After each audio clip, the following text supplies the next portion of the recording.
So, ano daw 'tong Blue Blood, program o yung sa American sport, ano 'tong Blue Blood program? Well, sa college American sports, ito raw yung tinatawag na successful sports programs year in and year out. Kumbaga, ito yung nakaka-build ng dynasty, 'no? Nakaka-build ka ng parang dynasty sa American sports. So, yung mga sa US NCAA, yung mga sports programs do'n, 'pag successful, ang tawag do'n is, ah, blue blood program. So, magandang terminologies 'yun, 'no? Lalo na sa basketball, 'di ba, pagka sinabi mong blue blood program, ibig sabihin successful 'yan.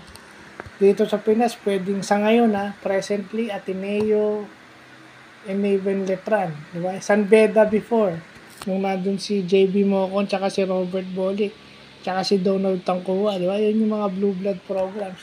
Kung ihahambing natin sa dito sa Pilipinas. So, 'yun na nga, 'di ba? Hindi lang tayo basta yung mga terminologies din maganda kasi madidinig natin 'yan. Kaso ang problema, 'pag nadinig natin 'yan, hindi natin nire-research. Kaya dumbfounded tayo o hindi natin alam. 'Pag hindi natin alam, hindi talaga 'pag hindi natin alam 'yan, hindi natin na-appreciate yung ganda nung program na 'yon. Kasi yung description sa kanila, 'pag sinabi mong blue blood program, hindi nga natin alam. So yung description is parang napakahirap ano 'yun. Kung alam mo na kung ano 'yun, synonymous to success palang ibig sabihin. So kasi minsan hindi naman yung paulit-ulit na yun ang success, di ba? Successful program. So syempre pag mag-aaral ka ng grammar, hindi naman pwedeng paulit-ulit lang yung words mo.